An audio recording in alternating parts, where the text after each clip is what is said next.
Welcome to the eSales Podcast, your ultimate guide to mastering the art of online selling. Whether you're an entrepreneur, business owner, digital marketer, or sales professional, this podcast is the passport to dominating the digital marketplace. Wow, this episode is so much fun. Today we talk to Bill Becker, who talks about sales being the job that no one ever dreams of. We talk about how to actually follow up leads, the secrets that are actually not secrets to building sales, and also how it can actually change lives for those of you who are either looking to do a shift or looking at changing their career or simply wanting to boost their sales in their business. Bill is a ball of energy and I really think you'll enjoy this show. So, welcome to the show. I'm so excited for all you listeners out there. This is the perfect show to actually start to enjoy the art of sales and also think about how sales is a job that nobody actually dreams of and that we do it anyway. So, Bill, so lovely to have you on the show. I'm so excited to actually talk to you because we've had some previous conversations and we really started to align around sales and what it's all about. Bill, tell us about yourself and where you got to where you are today. Okay, thanks, Fee. So I am a retired salesperson. I did sales my entire career. That I did 16 years for radio sales, selling radio advertising, and then the last 20-ish years was in IT sales.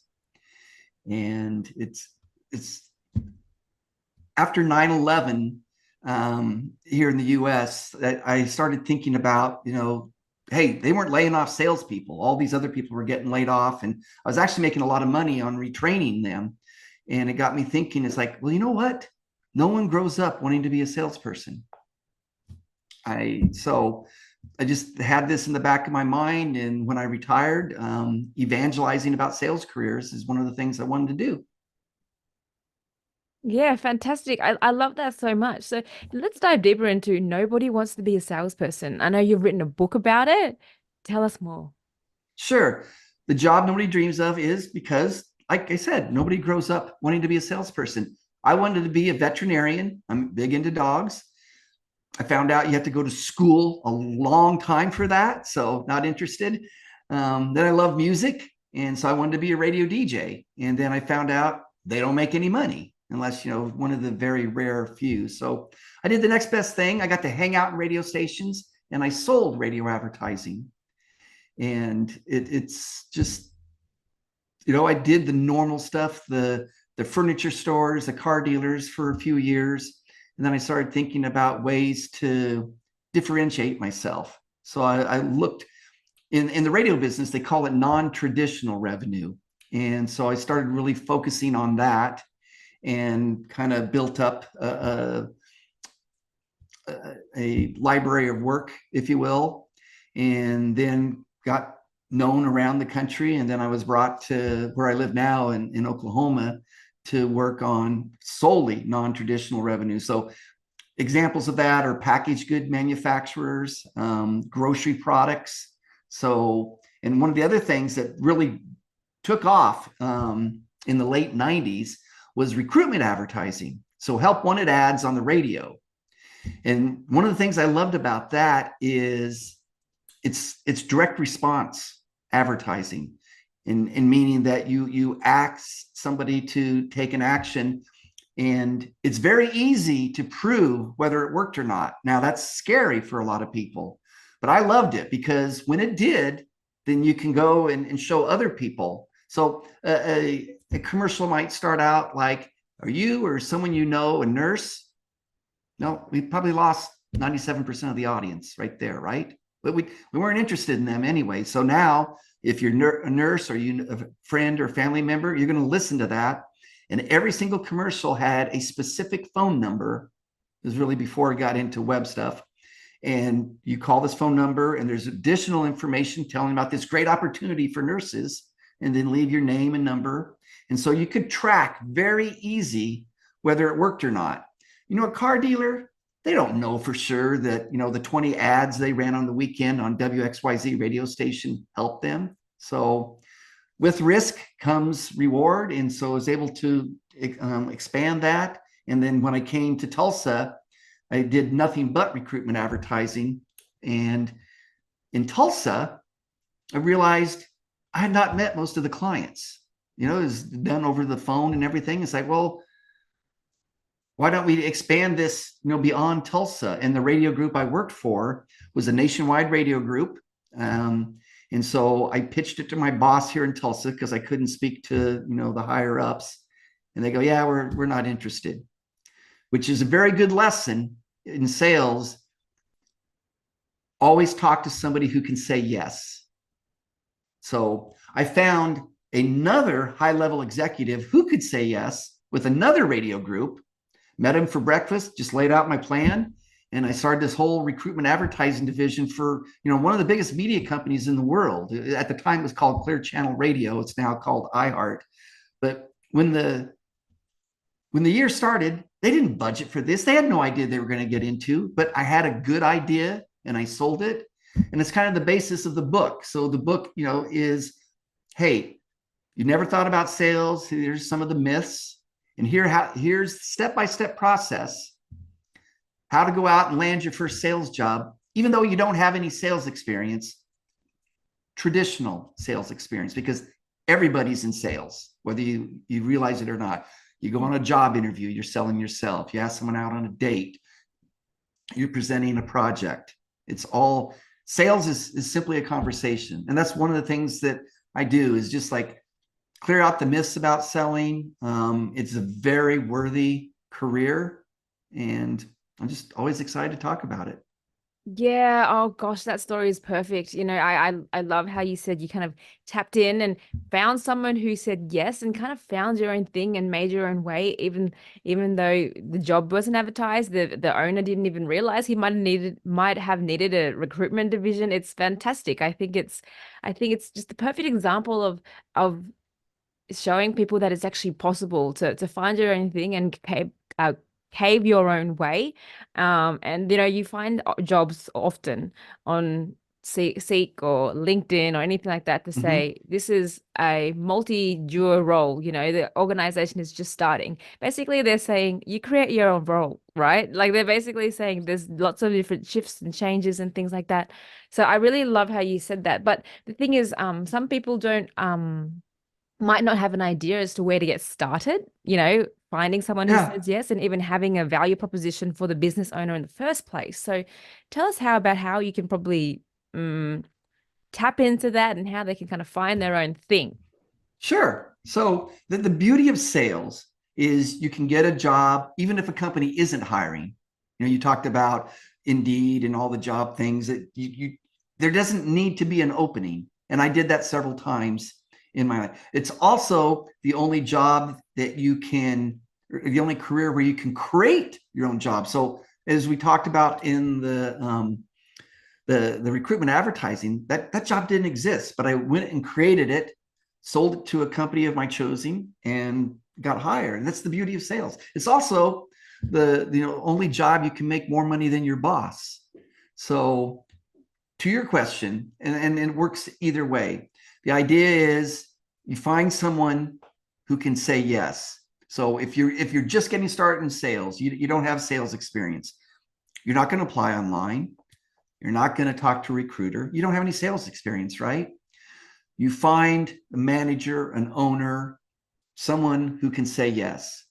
And then your value proposition, as you put it, I call kind of my come to Jesus speech, that you sit there and you're showing your humanity. You go, hey, this is what I've been doing in my life. I'm not happy where I'm headed. I had bigger plans. I realize that I can have the future I want and the ability to take care of my family the way I want selling your stuff. That's very powerful.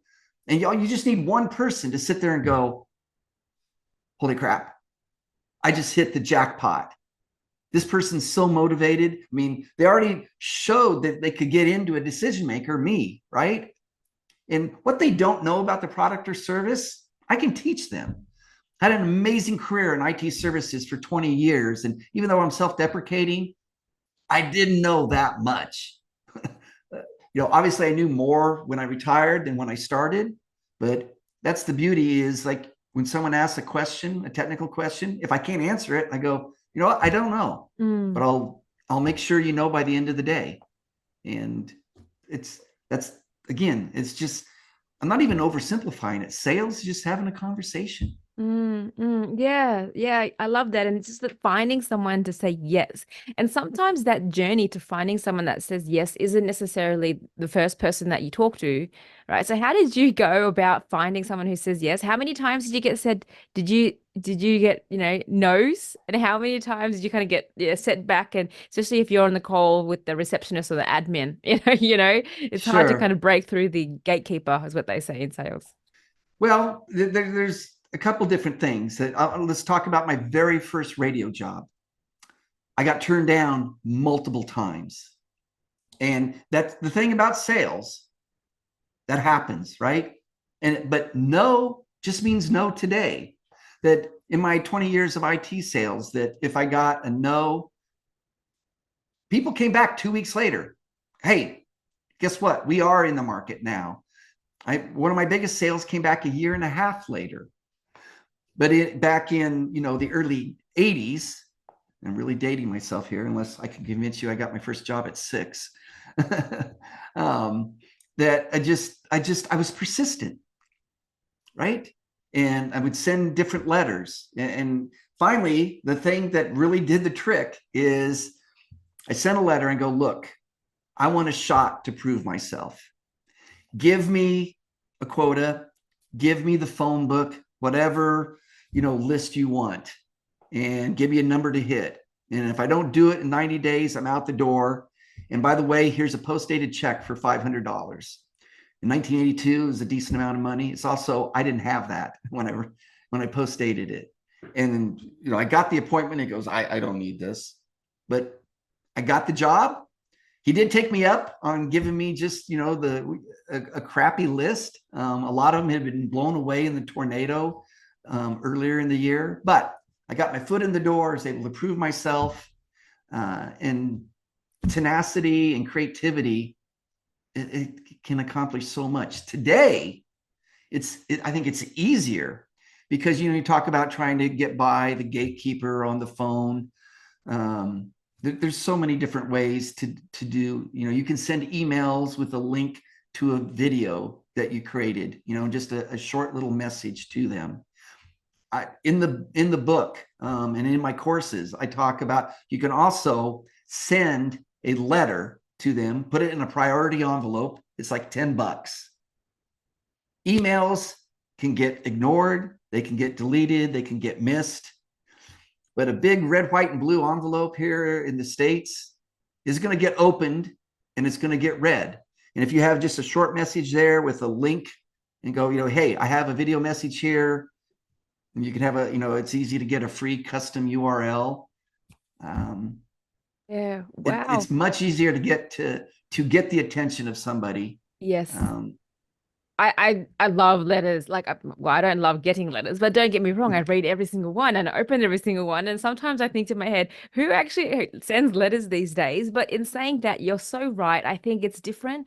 Like it's just a different tool because, like, I know I get multiple emails, and most of the time I press the delete button and I just yeah, don't have time or don't prioritize. But a letter is a genius idea, especially in 2024, and especially if people want to put money and effort into writing a letter. I think great idea to kind of grab someone's attention in a completely different way.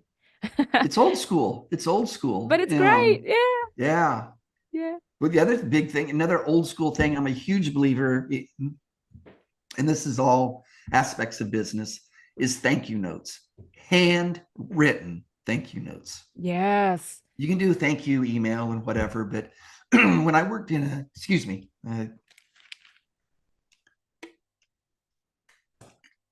when I worked in an office, I was famous for writing handwritten thank you notes. And I would go by a coworker's cubicle 2 weeks later and it's Yeah. sitting there Yeah. Amazing. because nobody does it anymore. That's Yeah. why it stands out. Wow. Yes, I love that so much. And so, one of the things I want to tap into is yes, letters is one thing, and then you did mention really early around emails and sending videos and a link to an email.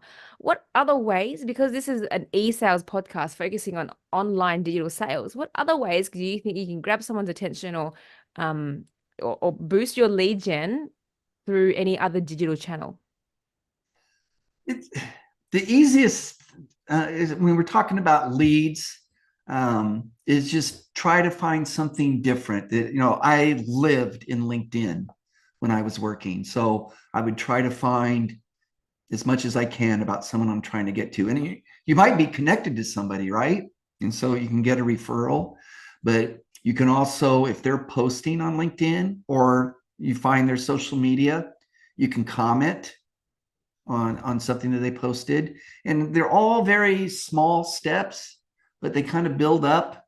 And at the very end, too, I'm not opposed to reaching out through the phone. Most of the time, probably 99% of the time, you're going to get voicemail, and that's fine. When I would send what I would call a cold email to somebody that they don't know who I am, and keep it short, have the subject line, but immediately I'd also go send a connection request through LinkedIn. So I did a double header there. And in the message in LinkedIn, I go, hey, I'm piggybacking the email I just sent. If they're probably not like me that live in LinkedIn, so they may not see that connection request for a few days, a couple of weeks. But if I got their attention, they'll go back and they'll find that email, even if it's in their deletes. Yes. And also, leaving voicemail. You can say, hey, I'm following up the email I sent you, quick. So there's different ways you're coming at, and it's just repetition. One of the reasons I was such a big believer in radio advertising is we learn through repetition. If, we're learning our numbers in school or whatever, it's the same thing I'm gonna be careful here, influencing, but I mean, you're influencing someone to pay attention to you. And so a LinkedIn request, an email, a voicemail, a letter, properly done. And it's not difficult when I say properly, but it's going to build up. And it's like, first time, it's like, I'm not interested. Well, you know what? And especially in sales, if you have to work at getting like the appointment with a decision maker, if it took multiple attempts, that's not bad because they know you're persistent. Yes. And you should do that and say, hey, the same persistence I used to get in front of you, I'm going to use to sell your product or service. Yeah. And if I send several emails and I haven't heard, I got no response, then kind of at the end, there's a couple different things I would do. I go, look, there's a fine line between persistence and being a pest, and I try not to cross it. But what I have to share is important. Yes. That worked.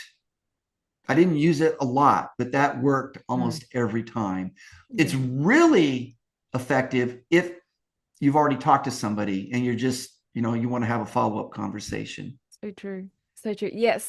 I like that how you said, there's a fine line between being a fest and sharing what I have to say. I think that's really good because sometimes, like, I find that similarly as well when you actually address some of the objections or their potential thoughts, they usually say, no, it's not what I'm thinking, and they kind of overcome that. For example, it's like, I know I'm being annoying right now, and then most people are like, no, you're not being annoying right now, and then you kind of overcome that. So I think that's a great tactic, I suppose, if you want to call it that, to kind of overcome those little mini barriers that you could hit when you're talking to somebody. So what are the other tips and tricks that you might have when it comes to some of the key objections that people have when you're trying to sell a product or a thing?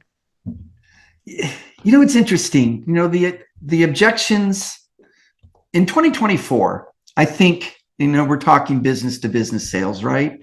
Is people do so much research before they talk to a salesperson. Now there's this, I love these arguments. It's like, people don't want to talk to a salesperson because they can do all the research and make their buying decisions. Actually, people really would like to talk to a salesperson if they're not trying to sell them. And it's kind of backwards what you just said, but I'll explain. People are afraid of making mistakes, buying, buying purchases.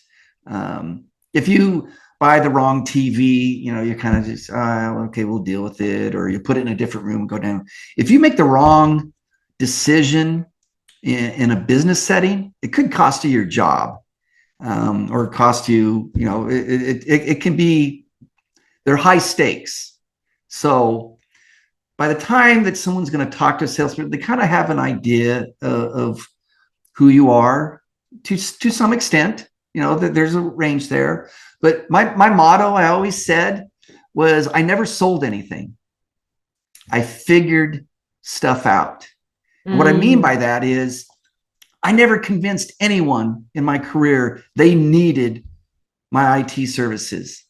I already found people that were in the market and then showed them why I was the best decision, why I was the best person to help. And that's a big kind of part of my philosophy is, yes, you're representing your company, but people want to, they need that peace of mind. They want to feel good that they're making a good, it's not their money, right? They don't, it's a $2 million deal. It's not their money, but they're going to catch grief if, they misspent the company's money. And so salespeople who are not pushy, who can answer questions, who can be resources, are very valuable and can stand out. And I'm going to tell you, V, right now, the secret to a great salesperson, we should be charging money for this, but this is going to be a freebie for your listeners, is return messages promptly. And you're going, what? Every single week of my career, I got an email say, hey, Bill, thanks so much for getting back to us so quickly. And it's like, I thought that was my job. But it turns out not all salespeople do that. And I kept a separate folder in Outlook, just like little mementos.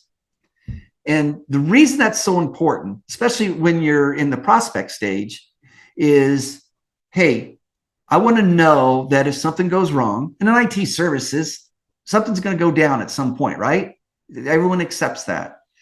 We want to feel good that Bill's going to take care of us. And the fact that he is just lightning quick responding to questions, even when he says he doesn't know, he comes clean. He gets it to us by the end of the day. I'll go get a sales engineer and get that information. And I am convinced that's why I had such an amazing career, is because I just simply responded quickly. And it stuns me that so many salespeople evidently don't do that.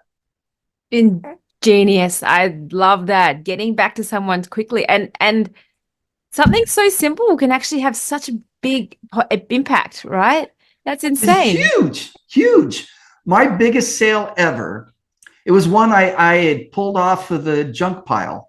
That actually, one of the owners, the original owners of the company I worked for and then retired from, I had seen the email that when they said they weren't going to go with us. And so I reached out and said, hey, I'm Bill Becker. This is me. I used to be a customer. Now I've joined them. And I that was a bullet point. I'm sure it was the first bullet point, is like, I will always respond to requests by the end of the day. I mean, we're in sales, so more than likely we have our work email on our phone, and I returned emails, sitting on the couch watching TV. When I lived in San Diego, I would return emails from bed, and I'd wake up in the morning because, the rest of the US is 2-3 hours ahead of me. Europe is, 5-8 hours. That's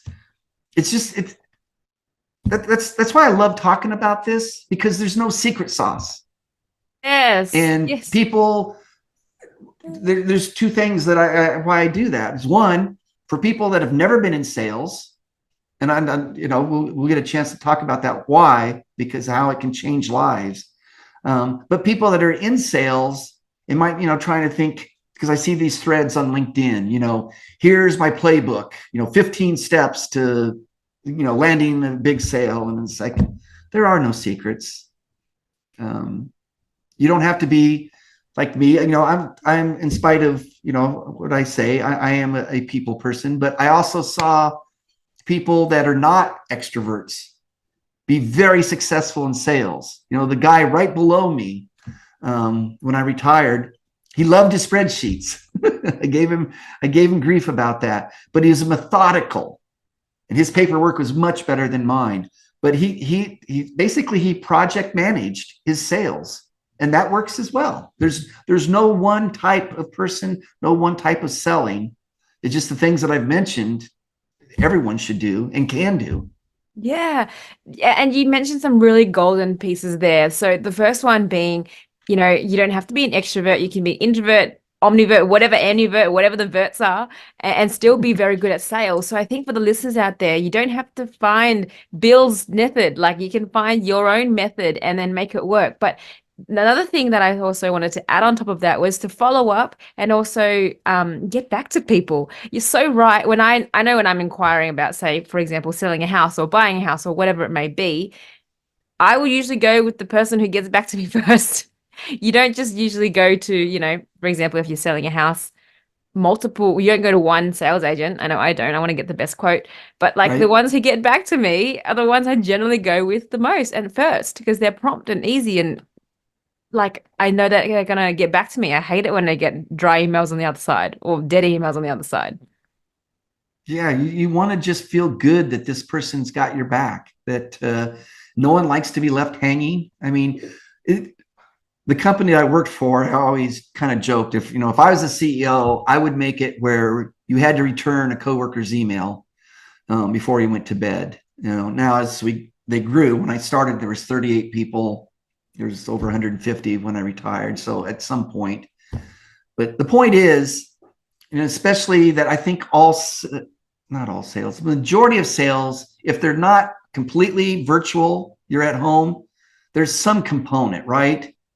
I would bet today that there's very few times where true professional selling is 100% in the office. And Yeah. even if that's so, everyone has a computer at home. You have your phone at home. Um, it's different if you're an accountant or middle manager, but when you're responding as a salesperson, you're talking about potential money in your pocket, so there's no reason not to. Yeah, yeah, that's genius.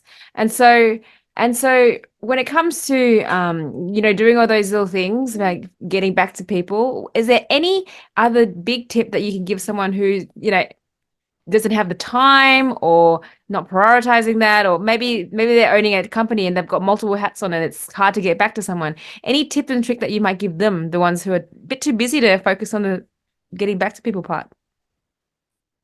Well, I would do an analysis and see where you can find the time, because it's that important. At the very least, if someone asks you to find out some information, at the very least, just a quick 3-4 word email. Haven't got it yet, we'll have it to you in the morning. Just people want to feel that they're not being ignored.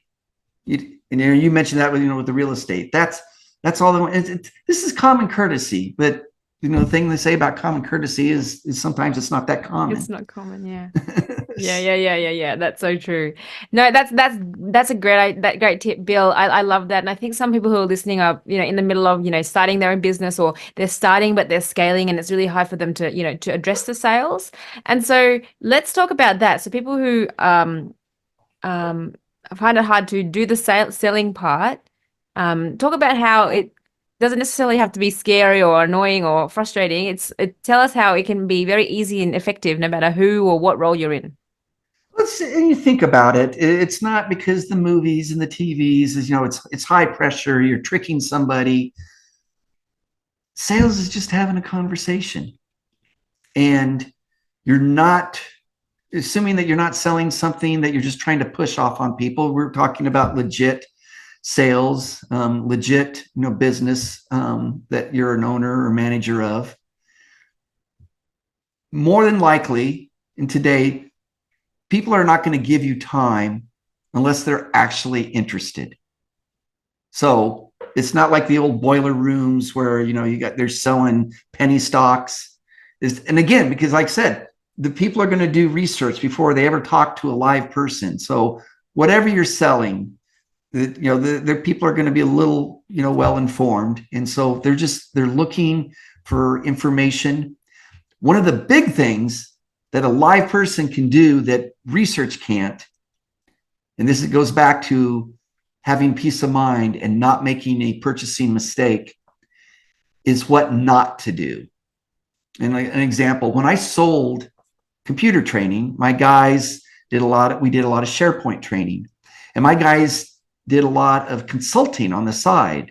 Most of their SharePoint consulting was fixing someone else's mistakes. They even came up with the verb. They said, "Oh, you've been SharePooed." But people would really sit up and listen in class, because in the book, there's all kinds of documentation stuff on how to do something. What people want to know is what not to do, or if something goes bad, what to do. And people that have experience in that, and that's another thing too, that you can give off and show your experience by the kind of questions you ask.